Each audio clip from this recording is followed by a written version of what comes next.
அண்ணா university பத்தி பேசினாரு. அண்ணா university இந்த சம்பவம் நடந்த உடனே 24 மணி நேரத்துல வழக்கு போட்டு எஸ்ஐடி வருவதற்கு காரணமா இருந்த அதிமுக 20 லட்சம் இழப்பீடும் அந்த பெண்ணுக்காக வாங்க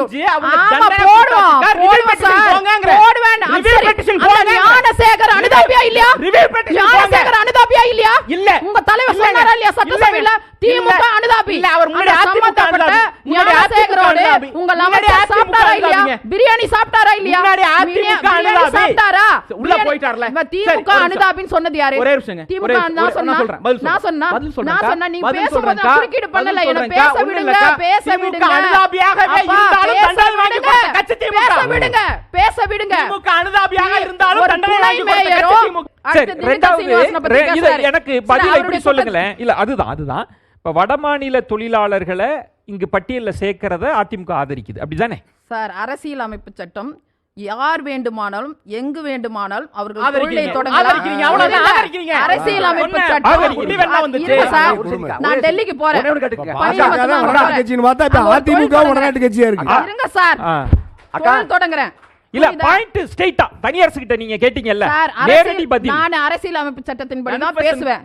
அரசியல் அமைப்பு சட்டத்தின்படி தான் பேசுறீங்க. அரசியல் அமைப்பு சட்டம் புரிஞ்சுக்கிறதுக்காக கேக்குறேன். எந்த ஒரு மாநிலத்திலும் சுதந்திரமாக போய் அங்க தொழிலை தொடங்கலாம், அங்க தங்கலான்னு கொடுத்திருக்கா இல்லையா? அவ்வளவுதான் சார். அதிமுக அதன் அடிப்படையில தான் இது நடக்கும். இவங்களுக்கு ஏன் அச்சம் தெரியுமா? இவங்களுக்கு ஏன் அச்சம் தெரியுமா? நம்மவர் இல்லைங்கற முழக்கத்தை வைத்து அண்ணா இவங்களுக்கு அச்சம் என்ன தெரியுமா? இவங்களுக்கு அச்சம் என்ன தெரியுமா? இறந்து போனவங்களை நீக்க கூடாது. அண்ணா என்ன சொன்னாரு கேளுங்க. முதலமைச்சருடைய தொகுதியில 9133 வாக்குகள். அம்மா அண்ணா என்ன சொன்னாரு கேளுங்க. ஒரே ஒரு நிமிஷம்.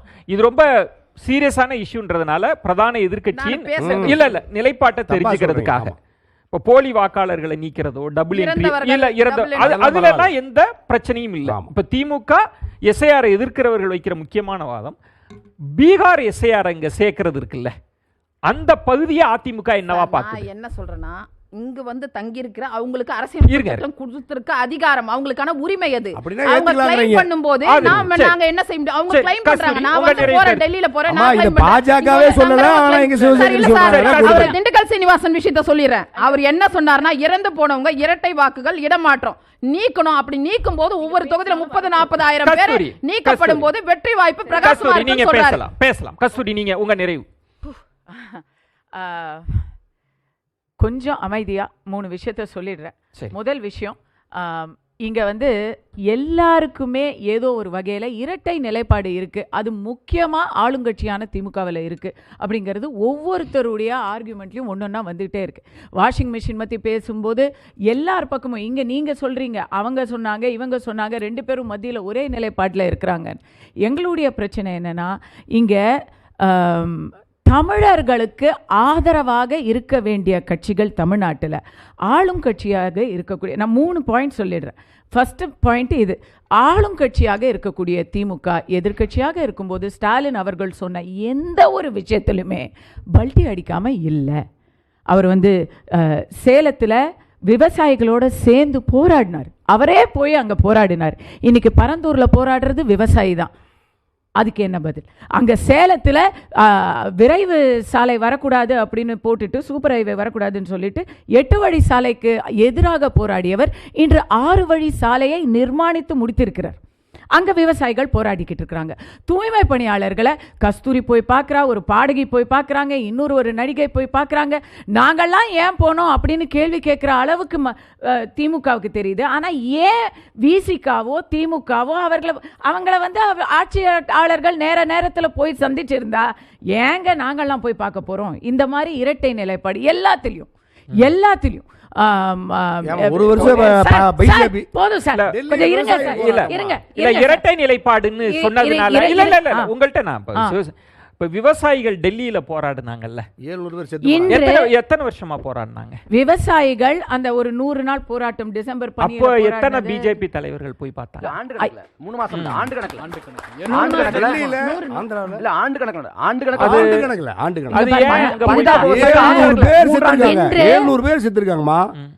ஐயா, போராட்ட காலத்துல அதுதான் எனக்கு என்ன பிரச்சனைனா, இங்க தமிழ்நாட்டு இருக்க வேண்டிய கட்சி பாஜக இல்ல சார். நீங்க சும்மா இருக்க மாட்டீங்களா? உண்மையை சொன்னா ஏமா கோபப்படுறீங்க? அது இல்ல, நீங்க உங்களுடைய வாய்ப்பு வரும்பொழுதும் பேசுறீங்க, என்னுடைய வாய்ப்பு வரும்போது நீங்களே இல்லம்மா, பேசுறீங்க. மறுத்து எனக்கு பேசலாம். விதி புரியல. இருக்கு. நெறியாளர்களுக்கு விதி தெரியும். அனுமதிக்குது. விதி அனுமதிக்குதுங்கிறதுனால நீங்க சொல்லுங்க, உங்களுக்கு நான் நேரம் விதியை மீற மாட்டேன். சரி நீங்க- சொல்லுங்க. டபுள் ஸ்டாண்டர்ட பத்தி பேசிட்டு இருந்தீங்க. டபுள் இப்ப டெல்லியில ஒரு விவசாயியுடைய போராட்டத்தை எல்லாரும் பேசுறீங்களே, இங்க தமிழ்நாட்டுல இருக்கிறத ஏன் நீங்க பேச மாட்டேங்கிறீங்க? டெல்லியை பத்தி, மோடியை பத்தி. இன்னைக்கு வந்து தமிழ்நாட்டுல கூட்டணியில மோடி அவர்களும் எடப்பாடி அவர்களுடைய தலைமையில தான் கூட்டணியில இருக்கிறாங்க. பீகார்ல மேடம் கேட்டாங்க, அவங்க கிட்ட நீங்க கேட்டதுக்கு என்னதான் கேட்டிருக்கணும், அவங்க ஆதரிக்கிறாங்களா அப்படின்னு. ஓகே, முதல்ல இருந்து நான் சொல்றேன், பீகார்ல இருக்கக்கூடிய வாக்காளர்கள் எல்லாம் தமிழ்நாட்டுல வந்து ஓட்டு போட்டா அது பாஜகவுக்கு அனுகூலம் அப்படின்னு இன்னைக்கு பேசுறீங்கல்ல. ஒரு வாரம் முன்னாடி பீகார்ல தேர்தல் நடந்திருக்கு. பீகார்ல இருக்கவங்கள மட்டும் தான் சேர்க்கறீங்கன்னு தான் குற்றச்சாட்டு. இருங்கய்யா, பீகார்ல ஒரு பீகார்ல இருக்கக்கூடிய வாக்காளர்கள் எல்லாம் தமிழ்நாட்டுக்கு வந்துட்டா பீகார்ல பாஜகவுக்கு ஒரு பெரிய நெருக்கடி வரும் அப்படின்னு தானேங்க நினைச்சிருக்கோம். தமிழ்நாடு இது வரைக்கும் பாஜகவுடைய ஒரு ஸ்டேட் கிடையாது. அதிமுகவுடைய ஸ்டேட் அதிமுக திமுகவை தவிர தமிழ்நாட்டுல முடிஞ்சோனே இங்க எஸ்ஐஆர் ஆரம்பிக்கிறீங்க. ஏங்க அங்க ஓட்டு போட்டு நீங்க சேர்க்க போறீங்க. 13 ஸ்டேட்ல எஸ்ஐஆர் பண்றாங்க. ஏன் அசாம்ல பண்ணல? அசாம்ல ஏன் பண்ணல? அசாம்ல அந்த எல்ஐசி என்எல்சி இருக்கு இல்லங்க, என்ன இருக்கு? NLC national line of control இருக்கு. இல்ல அது என்ன? அப்ப நீங்க குடியுரிமை பரிசோதிக்கிறதுக்கு தான் இத பண்றீங்க, அப்படிதான்? கண்டிப்பாக டம்மி ஓட்டுகளை நீக்கணும். அதுவா குடியுரிமையா? தெளிவா சொல்லுங்க. டம்மி ஓட்டை நீக்கிறதுக்கா, டெத் ஓட்டை நீக்கிறதுக்கா, குடியுரிமையை பரிசோதிக்கிறதுக்கா? இதுக்கு எது சொல்றீங்க? ஓட்டு போடணும்னா முதல் அடிப்படை தகுதி நீங்க இந்திய குடிமகன். மனித உயிரோட இருக்கணும். குடிமகன் தானே? நான் குடிமகனான்னு செக் பண்ணிட்டு தானே என் பேரை சேர்த்தீங்க. இப்ப நான் குடிமகன் இல்லன்னா நீங்க தானே ப்ரூவ் பண்ணணும். இல்லன்னு எதுக்கு நான் ரெண்டாவது தடவை ப்ரூவ் பண்ணணும்? நீங்க எழுதி கொடுக்கணும். ஏங்க வீட்டுக்கு வீடு வந்து ஜாதி கணக்கெடுப்பு எடுக்கலாம் அப்படின்னு நினைச்சா அப்ப நீங்க சொல்லுவீங்களா? குடுப்பன்னு சொல்றீங்களா? அப்புறம் என்ன? எனக்கு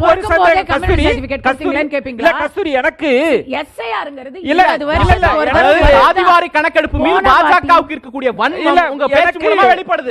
இல்ல கஸ்தூரி, 20 வருஷம் முன்னாடியே இது நடந்தது. ஒரே ஒரு விஷயம், இல்ல அது பிரச்சனை இல்ல. எனுமரேஷன் ஃபார்ம்ல கேட்கல மேடம். 2002ல கேட்கல, 5ல கேட்கல. சூர்யா ஒரே ஒரு விஷயம், இதுல சில இடங்கள்ல நம்ம நெறிப்படுத்த வேண்டியிருக்கு, மக்கள்கிட்ட சொல்ல வேண்டியிருக்கு. குடியுரிமையை நிரூபிக்க வேண்டிய அதை செய்யக்கூடிய அதிகாரம் தேர்தல் ஆணையத்துக்கு இருக்கிறதா நினைக்கிறீங்க? இது அதுவே இல்ல. இப்ப சொன்னதுனால கேட்டேன். அதுதான் டம்மி ஓட்டு, இல்லீகல் ஓட்டு. இப்ப தமிழ்நாட்டுல இந்த பிரச்சனை இல்ல. ஒன்னு குடியுரிமைக்கா இல்ல டம்மி ஓட்டுக்கா? ரெண்டுல எதுக்கு? டம்மி ஓட்டுக்கு. அப்ப ஏன் குடியுரிமையை செக் பண்றதுக்கான ஆவணங்களை கேக்குறீங்க?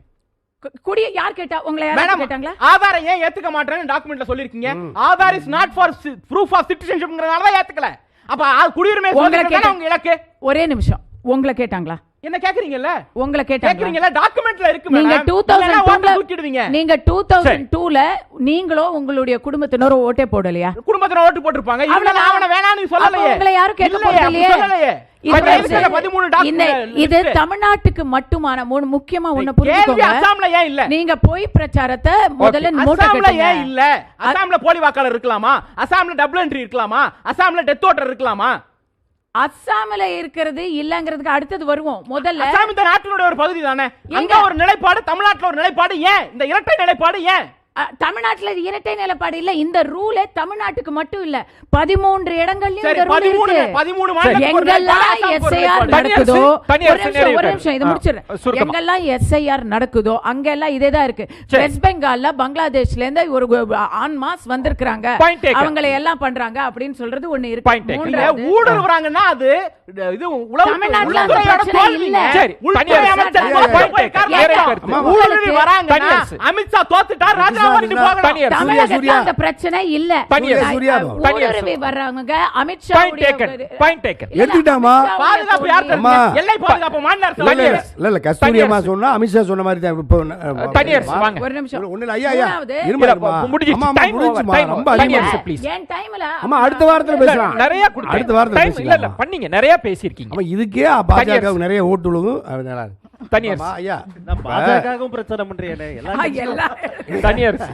கஸ்தூரி வாய்ஸ் பண்றது பாவம், ரொம்ப பதட்டப்படுறாங்கல்ல.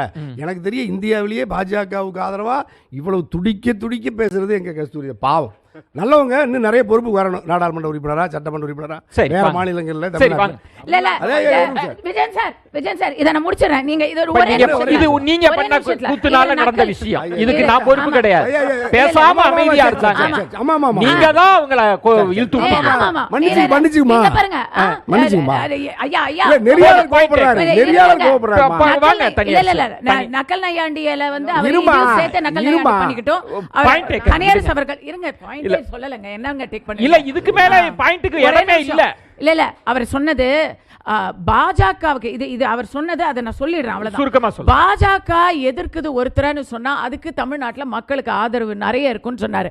அப்படி பார்த்தா பாஜகவுடன் கூட்டணியில் மத்திய அரசில் அமைச்சர் பதவிகளை கடைசி வரைக்கும் அனுபவித்த திமுகவுக்கு தமிழ்நாட்டுல இன்னைக்கு ஆதரவு இருக்கா இல்லையான்னு தனியார் தெளிவுபடுத்தட்டும். நீங்க வந்து பதவியில இருந்தா உங்களுக்கு ஆதரவு, நீங்க பதவியில இல்லன்னா உங்களுக்கு எதிர்ப்பு. என்னங்க என்டிஏ கூட்டணியை விட்டு கலைஞர் அவர்கள் கூட்டணியை முறிச்சிட்டு நீங்க சொல்லாதீங்க, அது தனியார் அங்க போய் பதில் சொன்னீங்கன்னா இருமா அங்க போய் பதில் அவர் சொல்லும்போது சும்மா இருந்தீங்கல்ல.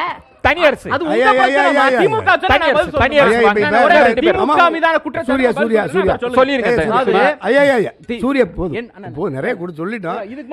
இத மட்டும் சொல்லிட்டோம். வரட்டும் தனியரசு, நான் திரும்பவும் நான் வருவேன் உங்களோட.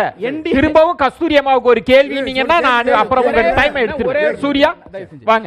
என்டிஏ கூட்டணி விட்டு வெளில வரும் பொழுது திராவிட முன்னேற்ற கழகத்தினுடைய தலைவர் கலைஞர் அவர்கள் அன்னைக்கு ஒரு வாக்குறுதி கொடுத்தார். இனி ஒருபோதும் பாஜக கூட கூட்டணி இல்ல. இது வரைக்கும் அதை காப்பாத்திட்டு இருக்கோம். இல்ல என்டிஏ கூட்டணியில கொள்கையை விட்டுட்டலாம் இல்ல. பாஜக கூட்டணியில் இருக்கும்போது யாருங்க சேர்க்கறது? சொல்றாங்க. நீங்க வந்தா யார் சேர்க்க போறா? நீங்க தான் கட்டிட்டு இருக்கீங்க. நாங்க வேண்டாம் தான் சொல்றோம். ஒரு தனியார் வாங்க. ஒரு சொன்னாங்க ஏதோ இல்ல போது உண்மையாவே இருக்கிற நெறியாளர் கொள்கையை விட்டுட்டு நாங்க கூட்டணியில இருந்த மாதிரி சொல்றாங்க. தனியார் அரசுல அங்கம் வைக்க உங்களுக்கு ஓட்டு போட்ட செவிலியர் விவசாயி அரசு கூட்டணியில் இருந்த போதுதான், என்டிஏக்குள்ள இருந்த போதுதான் மனு தர்மத்தை ஒழிக்கணும்னு நாடாளுமன்றத்திலே பேசிய கட்சி திமுக.